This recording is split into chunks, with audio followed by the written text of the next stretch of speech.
বাংলাদেশ নালিশ পার্টি, এরা খালি নালিশ করে। এরা বলে এবারেও নাকি নির্বাচন সুষ্ঠু হয়নি। আমি বিরোধী দলীয় নেত্রীকে বলতে চাই, আপনি বাসায় বসে বসে সিরিয়াল দেখেন, আবার বলেন নির্বাচন নাকি সুষ্ঠু হয়নি।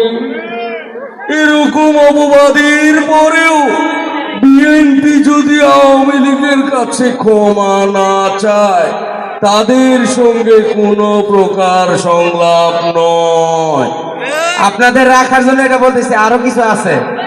তাহিরি হিরো আলমের কণ্ঠে শুনতে হবে না, হিরো আলমের কণ্ঠ যদি আপনাকে বলা শুরু করে থলে লাগে থাকবে নাকি? হিরো আলমের কণ্ঠ শুনবেন, তাহিরি শুনবেন। আহবাতি যা আমার কথা শোনায় দিব না, 2-4 লাইন ধরেন। জনগণ রাখলাম।